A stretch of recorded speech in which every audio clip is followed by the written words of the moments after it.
Bienvenidos a esta nueva emisión de Sin Filtros. Hoy vamos a hablar sobre un tema que por lo general no tocamos acá, y es África, Níger. ¿Qué pasó allá? ¿Hubo un golpe de Estado? ¿Algunas consecuencias buenas para Occidente, malas para Occidente? ¿Qué es lo que está ocurriendo? Vamos a hablar con uno de nuestros expertos. Antes de darle la bienvenida a nuestro invitado, vamos a saludar a toda la gente que hasta ahora se une a nuestras diversas plataformas. Un gran saludo a todos nuestros amigos de Distrito TV. Mil gracias. Si ustedes quieren, bajen la aplicación, y si están en España, véanlo directamente desde el cable. Un saludo también a todos nuestros amigos y miembros de nuestro equipo en Rumble y en YouTube. Mil gracias a todos nuestros moderadores, a nuestras llaves azules, y obviamente saludos a toda la gente desde las plataformas como Facebook y Instagram. Bienvenido, doctor Omar Bula. Muchas gracias por estar con nosotros una vez más. Pues siempre un placer verte a ti, gracias por la invitación, espero que estés bien y gracias a todos los que ven, a tus órdenes. Estamos esperando, doctor, que se ofrezcan noticias que tengan que ver con la realidad que está ocurriendo en África, en Níger. Como usted maneja muy bien el tema, estuvo por allá, conoce la realidad, yo quisiera que le explicara a la gente que está de este lado del mundo qué es exactamente lo que está pasando luego de ese golpe de Estado y cuáles son los aliados que están manejando la situación en estos momentos.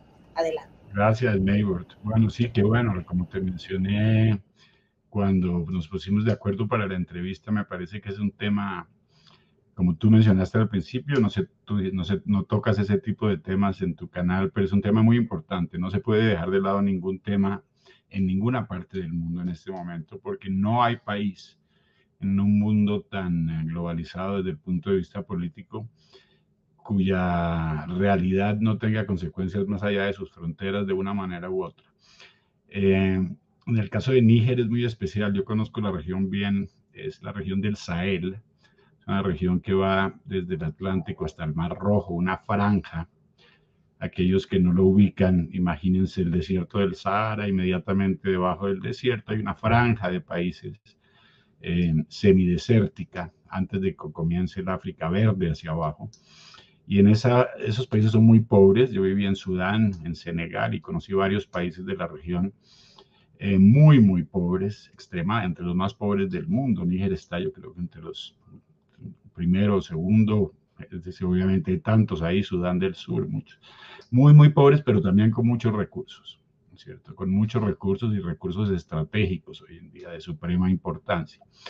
Esa región del África donde está Níger y otros países como Mali, Mauritania, Senegal y Burkina Faso, que es en el lado más occidental del África, es decir, el más cerca de nosotros aquí a las costas de América Latina, fue colonizada por los franceses y fue colonia francesa hasta los años 60, cuando todos estos países empezaron a independizarse. Ahora es precisamente eso, para no alargar mucho ese tema, que es clave, sin embargo, es el hecho de que después de que Francia sale en los años 60, en realidad se queda, ¿no es cierto? Y la independencia es una independencia entre comillas, sí hay elecciones democráticas en estos países, etcétera, pero la influencia de Francia sigue siendo enorme, tanto económica como de seguridad, ¿no es cierto? Unas colonias mantuvieron más influencia sobre otras, pero sobre todo Francia. Y Francia lo hizo no solamente en África, en Asia también, con Nueva Caledonia y otras, pero esta región era de suprema importancia. Toda esa parte del África, inclusive más al norte, Marruecos, Algeria, todo eso fue la Francia colonial.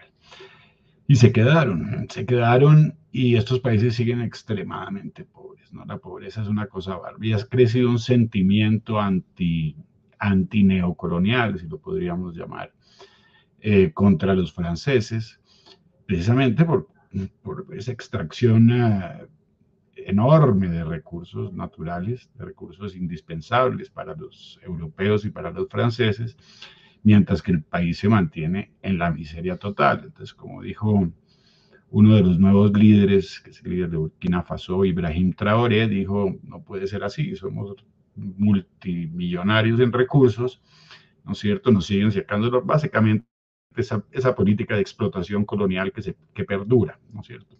Y se fueron cansando.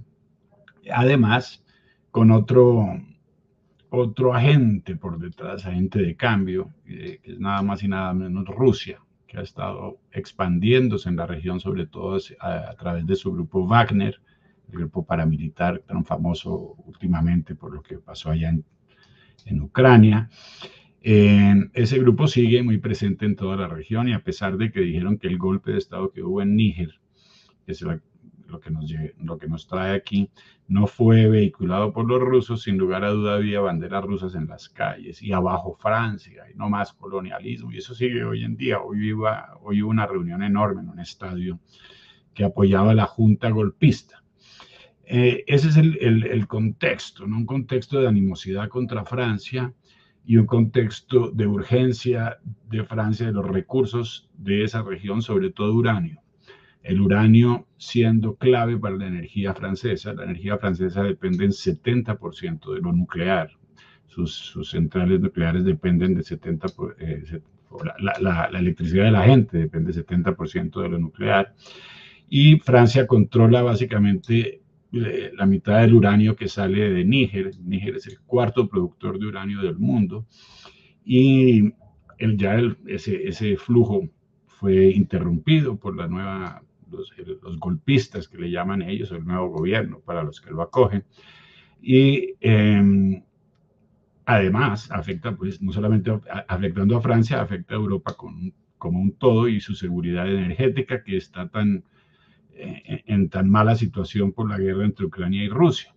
Los otros proveedores de Ucrania son Kazajistán y Uzbekistán, Kazajistán siendo el primero, pero tampoco están del lado de los europeos. Entonces, mientras que los europeos dicen que no es grave en términos del uranio que deja de salir de Níger hasta Francia, en realidad es crítico, ¿no es cierto? Porque esa provisión no está asegurada. Hay otra cuestión de recursos, y es un oleoducto que se está construyendo entre Nigeria hacia el norte, pasa por Níger y otros países, llega a Marruecos y hasta la costa del Mediterráneo, de gas natural, ¿no es cierto? Y esto interrumpe ese flujo también un problema energético para los europeos. Entonces, esta región es de suprema importancia, como ven, no solo desde el punto de vista político para los franceses, sino desde el punto de vista energético y económico.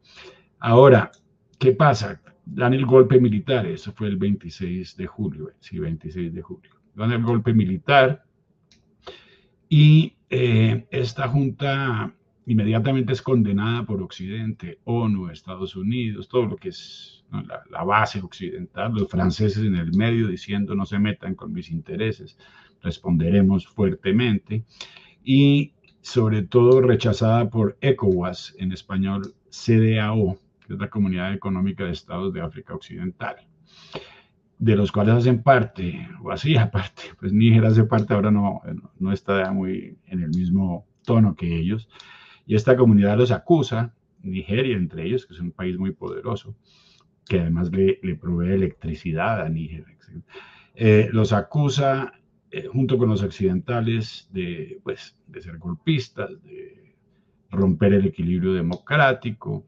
y dice, vamos tal vez a intervenir, les damos un ultimátum de una semana. Ese ultimátum se cumple hoy. Y hoy hay manifestaciones en las calles, en pro del régimen, y todo lo que sigue normalmente en este tipo de fenómenos políticos de masa. ¿Qué pasa? Que en el momento en que amenazaron, 2 países se opusieron, y eso no pasaba antes. Había cierta unanimidad contra cualquier tipo de golpe que cambiara el statu quo, con Occidente siempre encima manejando la situación. Pues hay otros 2 países, Burkina Faso, Mali, otro inclusive, Guinea, 3 países vecinos que dijeron no se metan con la nueva junta de golpistas, si se meten con ellos, se meten con nosotros y nos declaran la guerra a nosotros. Resultado, se fragmentó la Unión de África Occidental y aparecieron obviamente los rusos por detrás. Repito, muchos dijeron no, yo no sé si fue una declaración solamente diplomática, pero hasta los Estados Unidos dijeron no hay pruebas de que los rusos estén ahí. y parece que no había pruebas directas, quién sabe, ¿no? La influencia de los rusos viene por otros lados, repito, sobre todo por el grupo Wagner, que hoy, estaba viendo en las noticias, parece estar instalando algunas fuerzas de seguridad allá. Ellos dicen que para evitar desórdenes, pero claramente cualquier espacio que deja Estados Unidos y Occidente en el África inmediatamente lo llenan, sea los chinos o los rusos o los dos juntos. O sea que, y también hay necesidad de recursos estratégicos en otras partes del mundo. Entonces, lo que no se va para Occidente se va para otras partes del mundo, donde también, ¿no es cierto?, es un mercado limitado. O sea que es muy crítico lo que está pasando en este momento, muy definitorio en términos de esos quiebres geopolíticos globales que se están dando, que afectan la hegemonía de Occidente. África es un escenario claro, ¿no? Todos somos un escenario, América Latina enormemente, pero en África se da de manera más cinética, ¿no es cierto? Ya hay más golpe, porque es más desordenado y menos maduro en algunos casos, políticamente. Las democracias son menos sólidas en estos países en particular. Entonces, ahí lo que vemos son esas nuevas manifestaciones geopolíticas globales en que los bloques se dividen en el sur, ¿no es cierto? El norte rico se divide el sur de nuevo en una especie, sí, efectivamente, de neocolonialismo. América Latina está en una situación muy parecida con el litio, con África con el cobalto, todo lo que son las nuevas materias primas o las tierras raras que se requieren para la tecnología moderna, computadores, carros eléctricos, teléfonos celulares. Esos recursos están acá. Acá, cuando digo, están acá en el sur global, en África, en América Latina, y ellos requieren de estos recursos, como siempre lo han hecho. Son países así de pequeños, ¿no es cierto? Holanda es un país del tamaño, que Holanda se pasa de un lado a otro en 1 hora y media, ¿no es cierto? Bélgica también. Sin embargo, son países muy ricos y ese contraste está saliendo otra vez a relucir, y yo creo que con razón, ¿no es cierto? Porque esos acuerdos de los europeos que ahora están volviendo a América Latina también, diciendo, no, tenemos que aliarnos contra China y Rusia, son una amenaza. Eso lo que tiene por detrás es una lucha intestina por los recursos energéticos de la región, aprovechando que nosotros no hemos cambiado esa dinámica de ser una cantera para los demás, ¿no es cierto? Esa dinámica está cambiando un poco. A ver, ¿cuánta independencia podríamos lograr sin los recursos del norte? Eso es una pregunta aparte. Pero que hay un movimiento o un neo-independentista, le pondría yo, ¿no es cierto? Lo hay.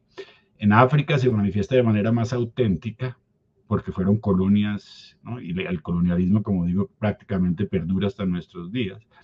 En nuestra región, desafortunadamente, se manifiesta a través de la izquierda, o sea que salimos de uno y entramos en otro, pero que lo hay también. Sí, justamente cuando sobre América Latina y observa que se sale de uno para entrar en otro, y en otro que tiene un respaldo importante de socios estratégicos suprarregionales. Y quiero irme, ¿no?, otra vez a África, para que la gente esté siguiendo, ¿no? En el sentido de que el uranio es sumamente importante para el funcionamiento de Francia, pero también para muchos países de Europa y aquí mismo en los Estados Unidos. Yo le quería hacer referencia a esto porque las sanciones que se aplicaron a Rusia por la guerra en Ucrania, por la invasión a Ucrania, no incluye en buena parte el tema del uranio, porque es sumamente importante. De hecho, aquí en Estados Unidos todavía se consume uranio ruso y se estaba buscando la sustitución, pero vaya, los sustitutos también son aliados de Rusia y de China en América Latina, pero también en otras partes del mundo. Adelante, doctor. Oh, sí, eso es una realidad súper importante en términos del futuro geopolítico, porque no solo el uranio que te mencionaba, hay otros metales, el grafeno, el litio y el cobalto, son los 3 principales en una lista de unos 12 de tierras y minerales raros. Y China tiene una supremacía en muchos de ellos, ¿no es cierto? China tiene la supremacía en Guangzhou, una de las provincias del sur de China. Básicamente tiene el monopolio. Estados Unidos lo perdió esa supremacía en los años 80, 90, creo. Y hoy en día China maneja ese mercado. Entonces, si tú te pones a pensar en los bloques Y además si piensas en que Occidente está promoviendo una política verde, entre más verde esa política, más depende de estos minerales y de estas tierras raras. Y si quiere seguir con su eliminación de los combustibles fósiles, etcétera, pues le es cada vez más importante, le son cada vez más importantes esos países que tienen esos recursos. Y muchos conocen la situación del cobalto en el Congo, ¿no es cierto? Una campaña enorme que yo creo que no ha percolado lo suficiente. Hasta los artistas nigerianos, perdón, de la República Democrática del Congo sacaron una canción que llamaba No Congo, No Phone, ¿no es cierto? Sin Congo ustedes no tienen teléfono en el norte. Documentales muy buenos sobre la explotación de 40.000, 60.000 niños en minas espantosas en el África, donde están sobre todo los chinos, primero que todo, pero que también se benefician, porque es que cuando estamos a ese nivel, y tú lo mencionabas, lo de las sanciones, ahí ya la cosa llega a otros, ya el debate no es el mismo, ¿cierto? Porque ese mismo cobalto que saca China en Kenia es el que se va después para Corea y China después lo exporta a Corea del Sur y después a Europa y a Estados Unidos, ¿no es cierto?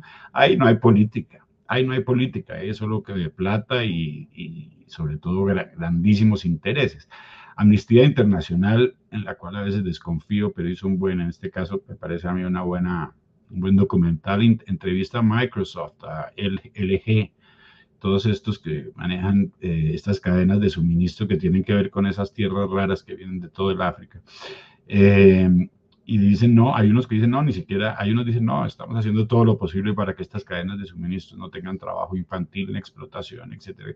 El hecho es que mientras que Occidente se vuelve verde supuestamente, hacen un hueco del otro lado del mundo, ¿no es cierto? Entonces ahí es donde queda lo del planeta, ¿no? El planeta como que lo cortan en dos, y mientras que Occidente se sigue desarrollando a su manera, ahora con todo lo cuestionable que puede ser lo de las energías verdes y todo esto, en todo caso, la situación para los países del sur no cambia y siguen en la pobreza extrema, sobre todos estos países. Hay otro problema ahí, porque se me olvidó mencionar, de suprema importancia, y son los ataques de los grupos islámicos, ¿no es cierto? Esta es una región que está azotada por el islamismo extremo, donde tal vez es la persecución de cristianos más intensa del mundo entero en este momento, sobre todo al norte de Nigeria. El famoso grupo Boko Haram, que secuestra a 200 niñas, pero también está el propio Al Qaeda y el propio ISIS, muy presentes con atentados permanentes, que a pesar de las fuerzas francesas y americanas y otras, supuestamente para controlar ese terrorismo islámico y para controlar la inmigración ilegal hacia Europa, no se han podido controlar. Entonces la población ha sentido que estos poderes no solamente les sacan los recursos, como el uranio y otros, ¿no es cierto? Les ponen tropas ahí, ¿no es cierto? Les ponen los presidentes ahí, ¿no es cierto? Porque los colocan ahí desde los años 60, sino que además no los protegen, ¿no es cierto? Y esto obviamente crea un cóctel explosivo y el África se despierta. A mí me tiene muy... Yo viví 10 años en el África, y viví en varias partes y visité prácticamente todo el África porque lo manejé desde Italia en una época. Y me tiene impresionada la madurez política del África en algunos casos. Y me tiene impresionado que no hay en América Latina. Es decir, en América Latina yo veo es un retroceso en la madurez que habíamos ganado. En África veo pasos hacia adelante. Primero lo que hablábamos de unas posiciones más claras en cuanto a las relaciones con el norte. Pero también cuando tú ves las discusiones en Ginebra del pacto de la OMS, ¿quiénes se oponen? Los africanos. Bien discutida la cosa, bien.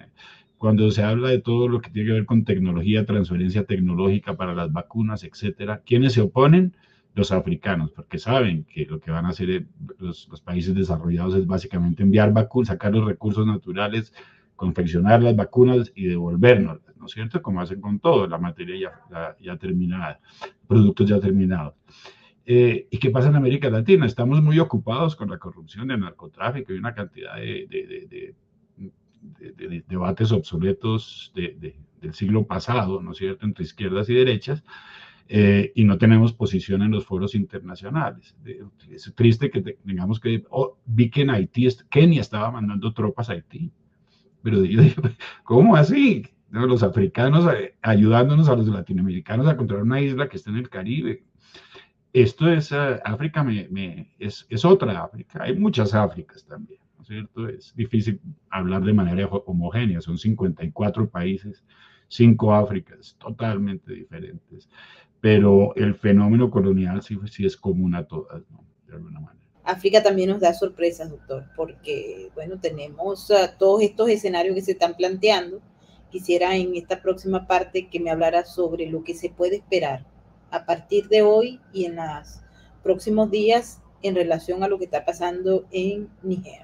Pero también quisiera que en la segunda parte se refiriera a esta convocatoria que está haciéndose desde Sudáfrica para la reunión de los famosos BRICS, que ahora tienen más de 30 países en una lista de espera para entrar. Ellos quieren entrar, han hecho la aplicación oficial y se va a discutir a finales de este mes allá, prácticamente, bueno, creo que es el 22 la reunión.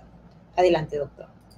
Sí, mira, en cuanto a lo de Níger, sin duda alguna lo que vamos a ver, y ya lo estamos viendo, te lo mencioné hoy mismo, ya se habla de la presencia de Wagner, del grupo Wagner y los rusos de Putin oponiéndose a una intervención extranjera, básicamente apoyando a los golpistas, a pesar de que el discurso oficial es que espera que no haya desorden, ¿no es cierto? Putin no se opuso al golpe, pero sí fue muy suave con sus palabras, definitivamente, por obvias razones, ¿no es cierto? Eso además, inmediatamente antes del golpe hubo una reunión entre los países africanos y los rusos, ¿no es cierto?, en San Petersburgo.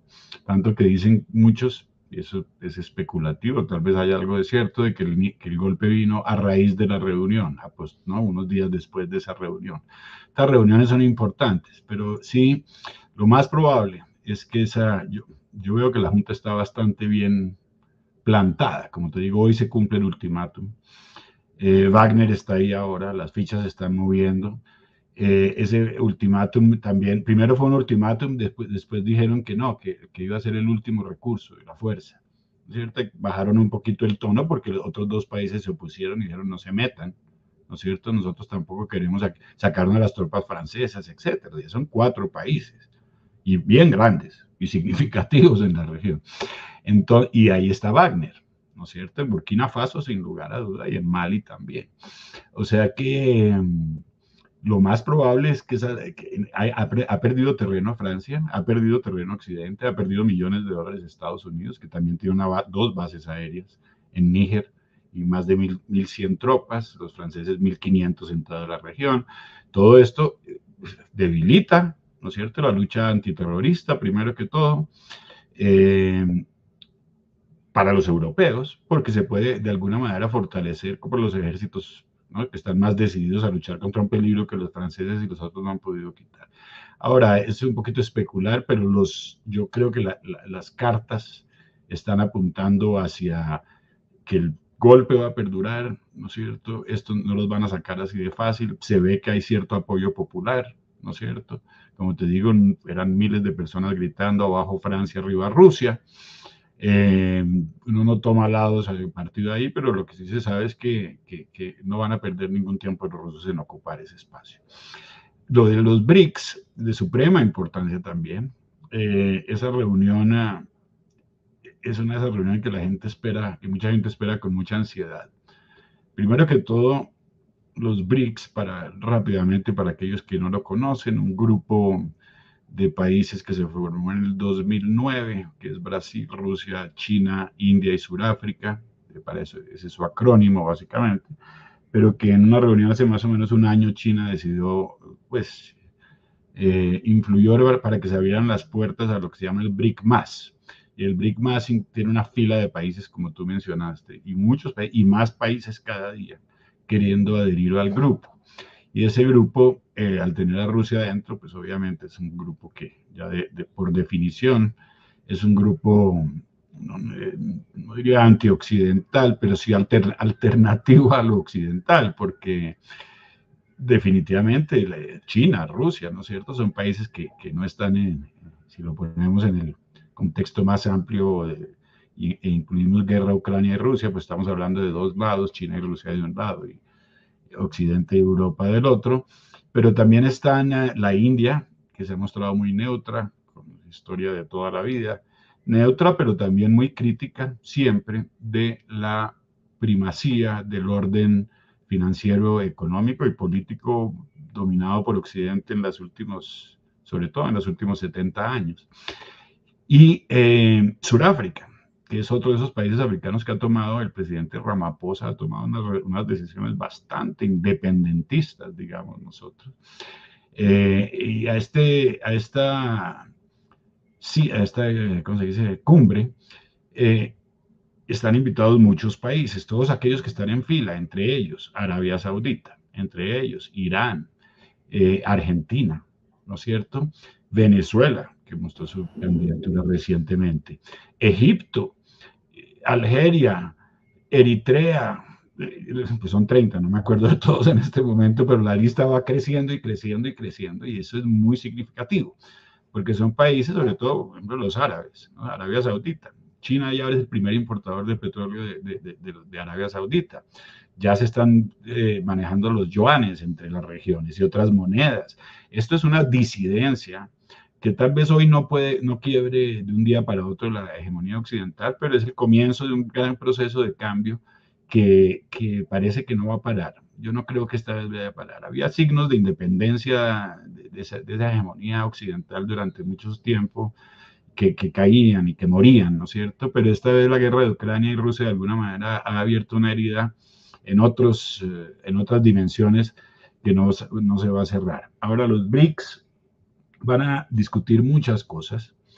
Sin lugar a duda, habían invitado a Vladimir Putin originalmente, no fue.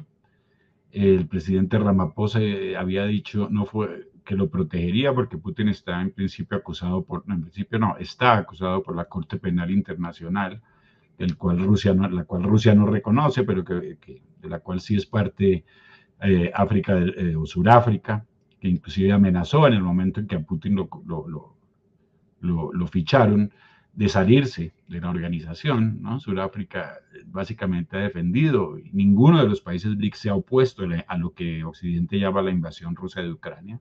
Todos se han abstenido de votar en contra de esas resoluciones en las Naciones Unidas. Y Putin decidió no ir y básicamente será representado, seguramente estará por vía virtual o algunas cosas por el estilo. No sé, algunos dicen prudente, ¿no? Bueno, el hecho es que decidió no ir. Sí, eventualmente un arresto de Putin, como el propio presidente surafricano y otros dijeron, sería básicamente una declaración de guerra, ¿no es cierto?, contra un grupo más amplio, una coalición más amplia. Esto es importante además desde el punto de vista económico. Iván y la prensa me engañó bastante y me dio rabia, sinceramente. Me dio rabia porque me tenían con el cuento de la moneda BRICS, que iban a sacar la moneda BRICS, y de mierda, se acabó el dólar. Cuando de pronto sale el propio ministro de Finanzas de Sudáfrica y dice, no, ¿quién dijo que íbamos a discutir una moneda BRICS? O sea, después sale la directora del Banco de Desarrollo, o la directora financiera del Banco de Desarrollo, que es el banco de ellos, ¿no es cierto? Es el equivalente del FMI, Banco Mundial de nosotros, un banco que maneja ahora Dilma Rousseff, ¿no? Díganme quién lo maneja. O sea que ya esto es lleno de colores, esta cosa. El hecho es que dijeron, no, aquí nadie va a discutir una nueva moneda, nadie va a discutir, lo que sí vamos a discutir es la manera de promover el que no se use el dólar en muchas de las transacciones entre nosotros, en las transacciones bilaterales o las transacciones dentro del bloque. Eso muestra, primero que todo, que estos cambios son graduales, ¿cierto? Y además que la hegemonía del dólar es muy, muy grande, pero eso es un tema aparte. En todo caso, sí va a haber movimientos desde el punto de vista, el solo hecho de que algunos países adhieran, ¿no es cierto?, ya hace que entren en otra órbita. Vamos a ver qué pasa en términos de adherencia, porque la India pone más condiciones. Esa alianza es entre países grandes de alguna manera, entonces hay algunas candidaturas que pueden ser cuestionadas, como la de Venezuela, por ejemplo, pero que la apoya Brasil. Esta va a ser una dinámica muy interesante, pero va a ser sin duda alguna, en pocos días, vamos a ver un enorme paso de un bloque, del otro lado del mundo, ¿no es cierto?, en que se tomarán muchas decisiones que afectarán el mapa geopolítico global. Ellos además, vale la pena mencionar que de ese lado, además de este banco desarrollo que te mencioné, que haya repartido 80.000 millones de dólares y trata de reemplazar precisamente a los bancos, al FMI y otros bancos, como el Banco Mundial sobre todo, que es el que presta dinero para el desarrollo de los países, etcétera, etcétera. También tienen el SCO, que es el Shanghai Cooperation Organization, la Organización de Cooperación de Shanghái. Otra organización que casi por relancina está representada en esa reunión de los BRICS, ¿no? Porque muchos de sus miembros coinciden. Y esta es una organización poderosísima, muy, muy poderosa, que se le opone básicamente a la OTAN, ¿no es cierto? No con el mismo poderío militar que la OTAN, ni tan organizada, pero que poco a poco se va conformando también como otro de los grandes pilares del bloque oriental, si lo podríamos llamar así. O sea que esto es definitorio para el mundo y definitorio para Asia también. En Asia, por eso es tan difícil dividir el mundo entre Oriente y Occidente cuando uno habla de esto, porque del lado de Oriente hay otros países que no están con los orientales, digamos así. Japón está con los occidentales, Nueva Zelanda está con los occidentales, Taiwán y Corea del Sur están con los occidentales. Y tienen su propio grupo, ¿no es cierto? O sea que, pero ponte a pensar en el lado occidental. Hay muchos países de nuestra región en América del Sur que ya no están con los gringos, ¿no es cierto? O sea que esto está lleno de parches, ¿no es cierto? Los bloques ya no son geográficamente definibles como lo era en la época de la Unión Soviética. No se puede construir un muro, porque sería un muro muy discontinuo, seguramente.